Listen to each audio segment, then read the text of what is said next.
Olá, sejam todos bem-vindos ao canal do Tio Mika. No vídeo de hoje apresentaremos mais um belíssimo texto do grande mestre Neville Goddard, que abrilhantou esse mundo com todo o seu conhecimento. Astutos como as serpentes, a capacidade da serpente de formar uma nova pele, calcificando uma parte da mesma, e sua habilidade de se desprender desta pele quando isso acontece, fez com que o homem considerasse este réptil um símbolo do poder do crescimento incessante e da autorrenovação. O homem é aconselhado a ser astuto como a serpente, e aprender a se desprender de sua pele, de seu ambiente, que calcificou a sua essência. O homem deve aprender a desprender-se e seguir em frente, aprender como se livrar do velho, aprender a morrer para o velho, e ainda saber, assim como a serpente, que certamente esse não será o seu fim. O homem ainda não aprendeu que tudo o que está fora do seu corpo físico também é uma parte de si mesmo, que todas as condições de sua vida e de seu mundo são apenas uma transcrição do seu estado de consciência. Quando ele reconhecer esta verdade, ele cessará a inútil luta da autocontentação, e como a serpente, deixará o velho, e irá crescer em um novo ambiente. O homem é imortal, portanto, ele deve morrer eternamente. A vida é uma ideia criativa, ela só pode ser encontrada na mudança das formas. Nos tempos antigos, as serpentes também foram associadas como as guardiãs do tesouro ou da riqueza. A injunção para sermos astutos como as serpentes é o conselho para o homem para despertar o poder subutilizado do seu corpo, sua imaginação, que ele, assim como a serpente, pode crescer e se renovar, morrer sem falecer, pois somente através de tais mortes e ressurreições, descartando o antigo e colocando o novo, é que se dará a realização dos seus sonhos e se acharão os seus tesouros. Assim como a serpente era o mais astuto de todos os animais do campo, que o Senhor Deus criou. Gênesis 3, versículo 1. Da mesma forma, a imaginação é mais sutil do que qualquer criatura dos céus criadas pelo Senhor. A imaginação é a criatura que foi sujeita à vaidade, não por vontade própria, mas por causa daquele que a sujeitou. Nós somos salvos pela esperança, mas a esperança que se vê, não é esperança, pois, se o homem vê algo, por que por ele espera? Mas, se esperamos por algo que não se vê, com paciência o aguardaremos. Romanos 20, versículos 24 e 25. Embora o homem exterior ou natural dos sentidos esteja interligado com o seu ambiente, o homem interior da imaginação, ou espiritual, portanto, não está atrelado. Se essa integração fosse completa, o aviso para ser sábio como as serpentes seria em vão. Se nós fossemos completamente interligados ao nosso ambiente, não poderíamos retirar a nossa atenção das evidências dos sentidos, e nem nos sentiríamos na sensação do desejo realizado, com a esperança de que esse estado invisível possa se solidificar em nosso novo ambiente. Porém, existe um corpo natural e um corpo espiritual. 1 Coríntios 15, versículo 44. O corpo espiritual da imaginação não é interligado com o ambiente do homem. O corpo espiritual pode separar o homem dos sentidos externos, e colocá-lo a imaginar-se a ser o que quiser ser. E se ele permanecer, e for fiel à sua visão, a sua imaginação vai construir um novo ambiente para que esse homem possa viver. Isto é o que se entende na instrução. Eu vou para preparar-vos um lugar. E se eu for e vos preparar um lugar, eu voltarei e vos tomarei para... E se eu for e vos preparar um lugar, eu voltarei e vos tomarei para mim, para que onde eu estiver, estejais vós também. João 14, versículos 2 e 3. O lugar que está preparado para você não precisa ser um lugar no espaço. Pode ser saúde, riqueza, companheirismo, tudo o que você deseja neste mundo. Agora, como esse lugar é preparado? Você deve primeiro construir, assim como na vida real, uma representação mais próxima possível daquilo que você deseja ver, ouvir e fazer, caso você estivesse fisicamente presente, e fisicamente em movimento, neste lugar. Então, com o seu corpo físico imobilizado, você deve imaginar que você está, na verdade, neste lugar, e que está vendo e ouvindo e fazendo tudo o que você pode ver, ouvir e fazer, como se você estivesse realmente lá fisicamente. Isto tem que ser feito repetidamente até que isso alcance os tons da realidade. Quando for natural, o lugar estará preparado como um novo ambiente para o seu eu físico e exterior. Agora você pode abrir seus olhos físicos e retornar ao seu estado anterior. O lugar agora está preparado, e onde você esteve na imaginação, lá você haverá de estar em corpo também. Como este estado imaginado se realizará fisicamente, não cabe ao homem natural, ou exterior, saber. O corpo espiritual, no seu retorno do estado imaginado para o seu antigo estado físico, cria uma ponte invisível de eventos que ligarão os dois estados. Embora o curioso sentimento de que o estado era real, e que estava realmente lá, se vai assim que você abre os olhos no seu velho ambiente habitual, entretanto, você estará assombrado com a sensação de uma identidade dupla, com o conhecimento que há um corpo natural e que há um corpo espiritual. Quando você, o homem natural, tiver tido esta experiência, você vai automaticamente cruzar a ponte de eventos que o levará à realização física do seu estado invisível, que foi previamente preparado.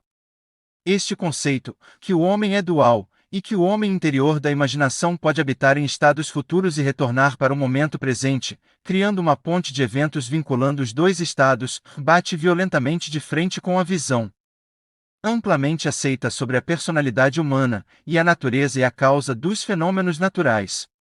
Tal conceito exige uma revolução nos seus atuais conceitos sobre a personalidade humana, sobre o espaço, o tempo e a matéria. O conceito de que o homem, consciente ou inconscientemente, determina as condições de sua vida imaginando-se nestes estados mentais, o leva à conclusão de que este mundo supostamente sólido é uma construção da mente, um conceito que, a princípio, o senso comum rejeita. No entanto, devemos lembrar que a maioria dos conceitos que inicialmente eram rejeitados pelo senso comum, posteriormente foram inquestionavelmente aceitos pelo homem. Estas intermináveis reviravoltas de julgamento, que a experiência obriga o homem a aceitar, levou o professor Viteada a escrever: os céus sabem que um aparente absurdo amanhã pode não ser embasado pela verdade. O poder criativo está adormecido no homem, e precisa ser despertado. Desperta tu que dormes, e levanta-te dentre os mortos.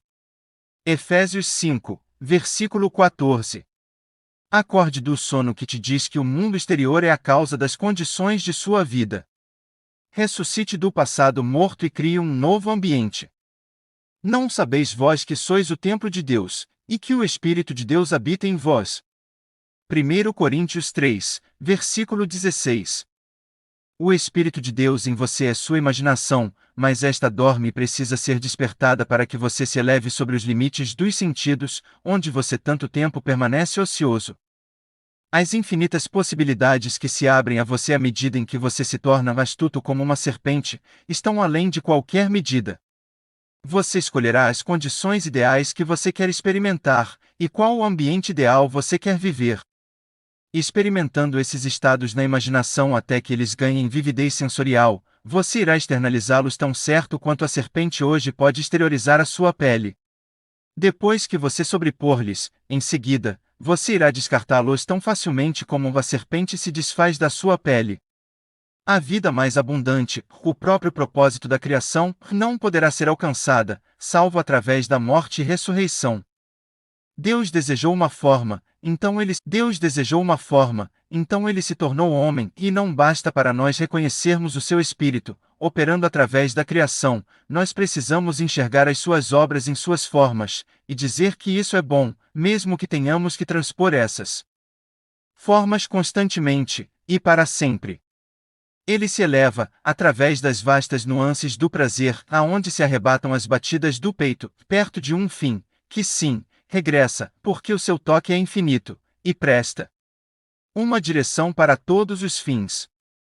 E eu, se me erguer sobre a terra, atrairei todos os homens até mim.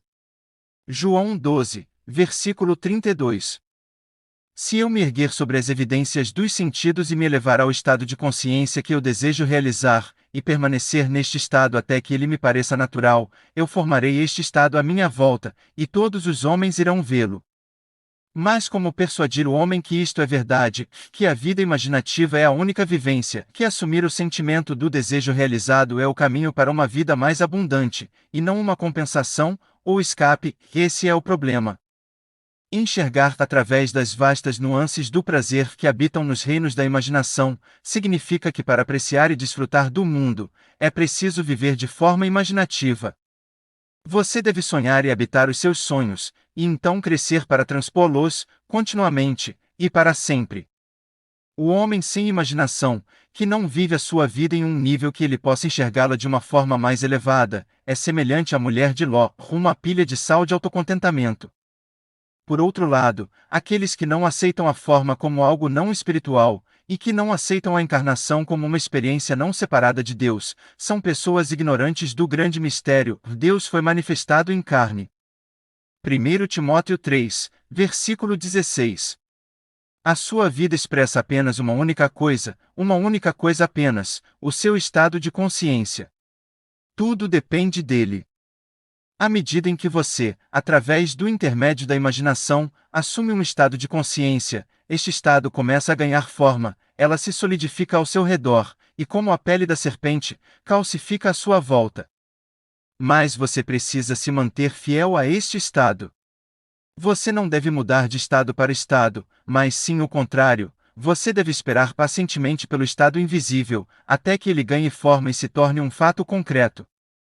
Paciência é necessária, mas a paciência se torna algo fácil depois que você tem o seu primeiro sucesso em desfazer-se do velho e crescer para o novo, pois adquirimos a capacidade de esperar conforme nós somos recompensados pela compreensão adquirida. A compreensão é o segredo da paciência. Perceba a alegria natural e espontânea, e o júbilo que se encontra ao enxergar o mundo, como Blake disse, não pelo olhar, mas através dele. Imagine que você está vendo o que você quer ver, e permaneça fiel à sua visão. Sua imaginação moldará para si uma forma correspondente para que ela possa viver. Todas as coisas são feitas pelo poder da imaginação. Nada se inicia, senão pela imaginação do homem. De dentro para fora, esta é a lei do universo. Como dentro, assim é fora. O homem se volta para fora em sua busca pela verdade, mas o essencial é olhar para dentro. A verdade está dentro de nós mesmos. Não é preciso recorrer às coisas externas, ou a qualquer coisa que você acredite. Há um centro mais íntimo em todos nós, onde a verdade habita em plenitude, e para conhecê-la, prefiro encontrar uma saída por onde esse esplendor aprisionado possa escapar, do que abrir uma entrada para uma luz que supostamente está ausente. Browning, Paracelsus. Acho que você ficará interessado em um exemplo de como uma jovem mulher se livrou da pele do ressentimento ao substituí-la por um tipo muito diferente de pele. Os pais desta mulher tinham se separado quando ela tinha 6 anos de idade, e ela morou com a mãe dela. Raramente ela via o seu pai. Mais uma vez por ano, ele enviava um cheque de $50 para o Natal. Após o seu casamento, ele aumentou o valor do presente de Natal para $100. Depois de uma de minhas palestras, ela estava refletindo sobre a minha declaração de que a suspeita do homem em relação ao próximo é apenas uma medida de sua própria falsidade, e ela reconheceu que, por anos, ela tinha mantido um ressentimento em relação ao seu pai. Naquela noite ela resolveu abandonar o seu ressentimento e repor um sentimento mais tenro em seu lugar. Na sua imaginação, ela sentiu que ela estava abraçando seu pai de forma calorosa. Ela fez isso várias vezes até que ela alcançou o espírito do seu ato imaginário, e então ela adormeceu em um estado de espírito de muita alegria.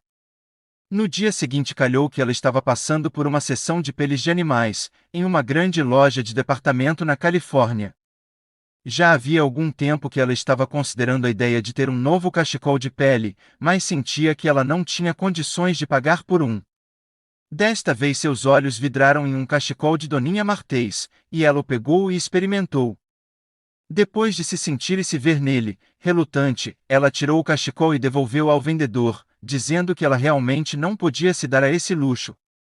Quando ela estava saindo da loja, ela parou e pensou: Neville diz que podemos ter tudo o que desejamos, se conseguirmos sentir a sensação de já ter o que queremos. Na sua imaginação, ela colocou o cachecol, sentiu a realidade e imaginou-se finalizando a sua compra, enquanto ela ainda o vestia e desfrutava dele. Esta jovem mulher nunca chegou a associar estas duas ações imaginárias. Na verdade, ela quase tinha esquecido que as tinha feito, até que, algumas semanas depois, no Dia das Mães, a sua campainha tocou inesperadamente. Lá estava o seu pai. Quando ela o abraçou, lembrou-se da sua primeira ação imaginária. Quando ela abriu o pacote que ele tinha lhe trazido, o primeiro presente dado nestes muitos anos, ela se lembrou da sua segunda ação imaginária, porque, na caixa, havia um lindo cachecol de Doninha Martês. Vós sois deuses, e filhos do Altíssimo, todos vós. Salmos 82, versículo 6. Sede, portanto, astutos como as serpentes, e inofensivos como as pombas. Mateus 10, versículo 16. Chegamos ao final de mais um vídeo do canal do Tio Mika. Se você ainda não segue o canal do Tio Mika, pense na possibilidade de seguir o canal, dar uma curtida, deixar um comentário e compartilhar com os seus amigos para fortalecer o canal. Um forte abraço e até a próxima!